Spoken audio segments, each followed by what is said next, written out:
Welcome to the TrackPass podcast, your go-to destination for exploring the rich history, strategies, and leadership lessons of warfare.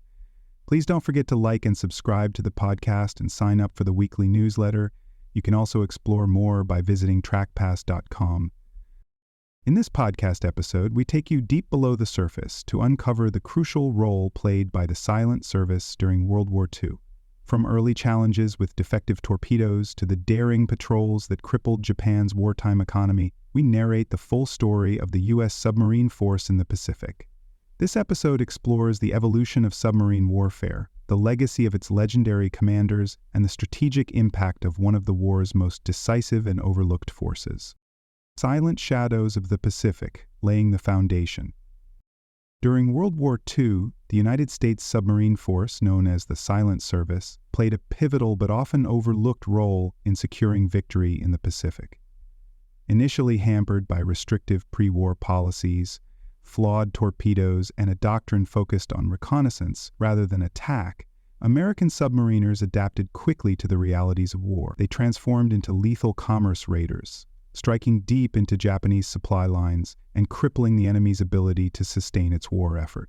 Through relentless innovation, daring commanders, and evolving tactics, these submarines sank thousands of enemy ships, outmaneuvered increasingly sophisticated defenses, and shaped the future of naval warfare. Their actions not only hastened Japan's defeat, but also laid the groundwork for the modern submarine force, cementing their legacy as one of the most effective and strategic assets of the war. Interwar naval treaties limited the expansion of submarine fleets, forcing the United States Navy to be strategic in its undersea warfare development. This led to the creation of the fleet boat, a long-range submarine designed for extended patrols in the vast Pacific. Unlike earlier coastal submarines, these boats were built for endurance, allowing them to operate independently far from home bases. The fleet boat used diesel-electric propulsion, enabling greater range and stealth. Diesel engines powered the boat on the surface, charging batteries that allowed for silent movement underwater. This system ensured submarines could keep pace with capital ships when necessary, while remaining undetected when submerged. Pre-war training emphasized reconnaissance and defensive operations rather than aggressive attacks. Exercises focused on tracking enemy movements and reporting intelligence rather than direct engagement.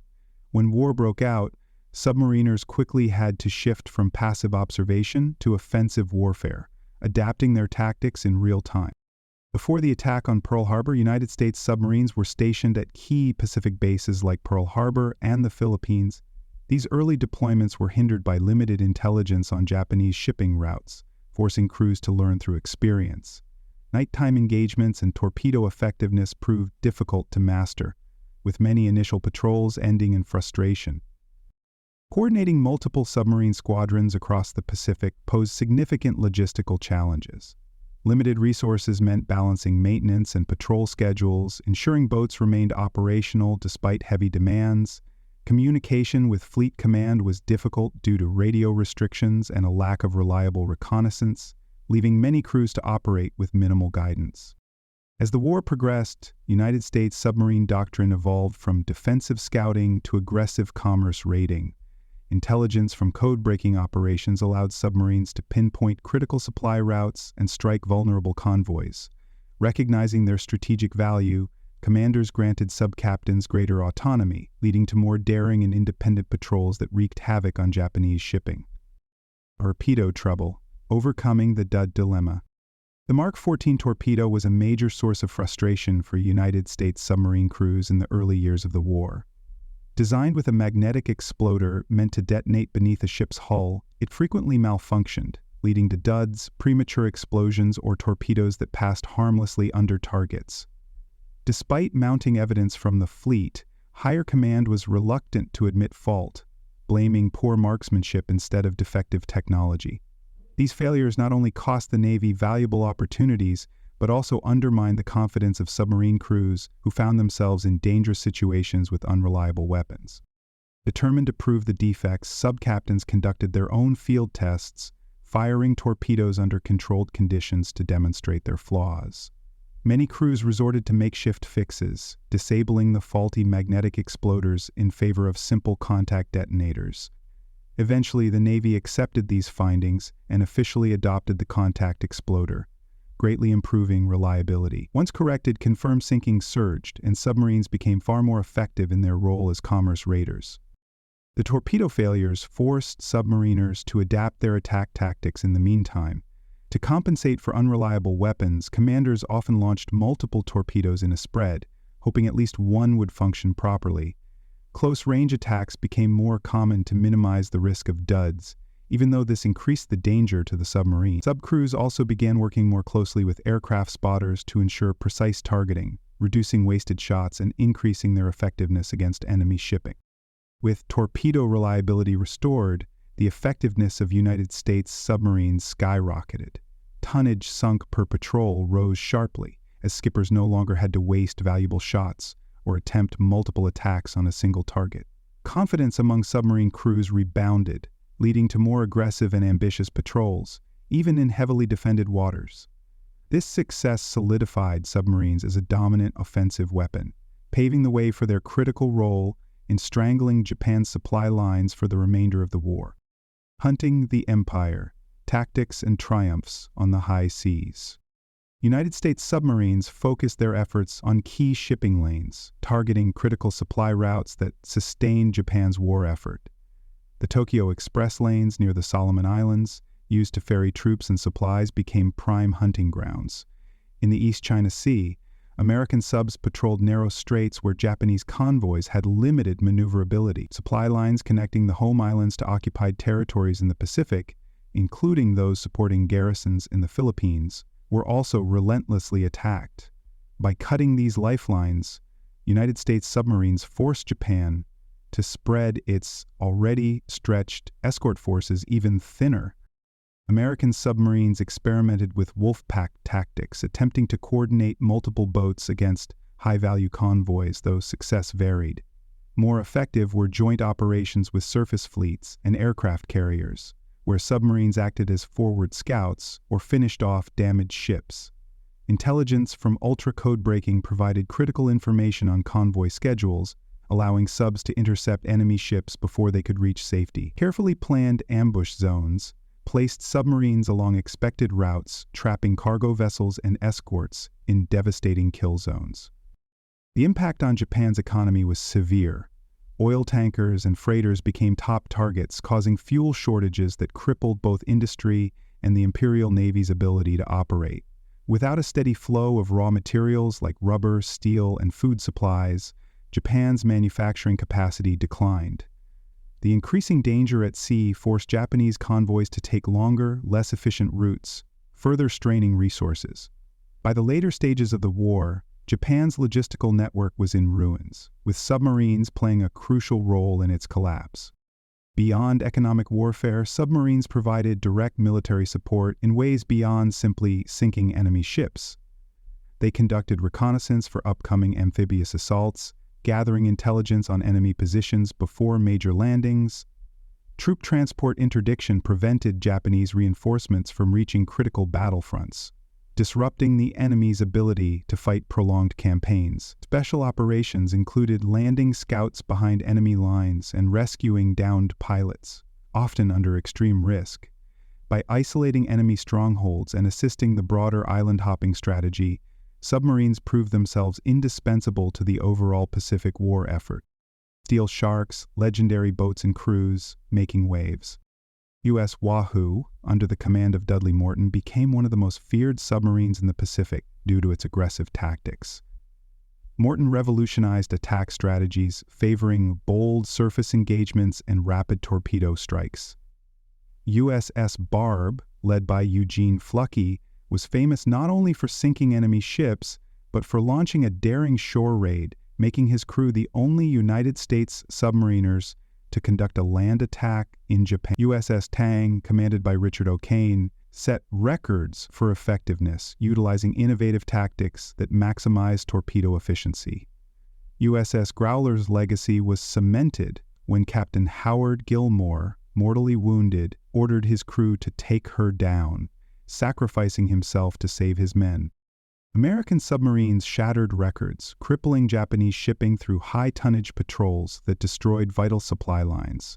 Some, like the USS Tang and USS Wahoo, sank an astonishing number of enemy vessels, including key warships and transport ships critical to Japan's logistics.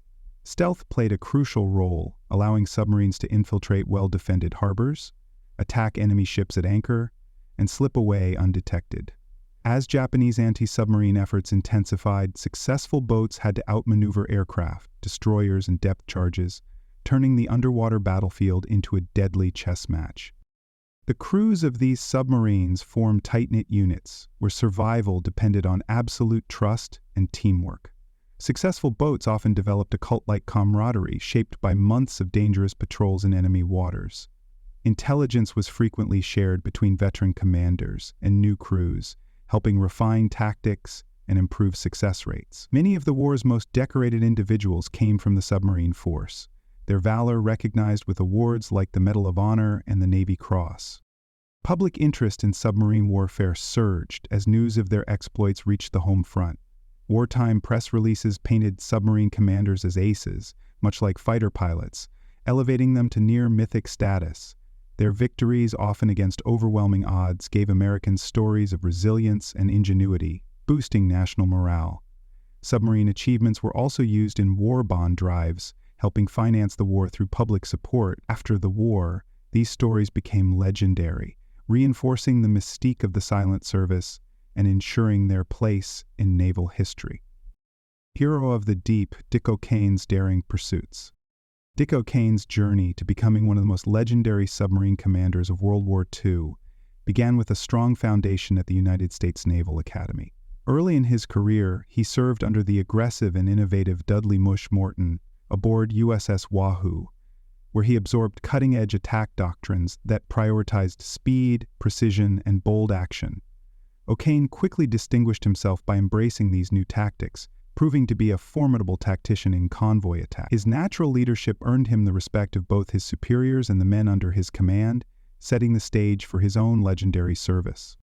As captain of USS Tang, O'Kane pushed the limits of submarine warfare, refining torpedo firing techniques to maximize effectiveness.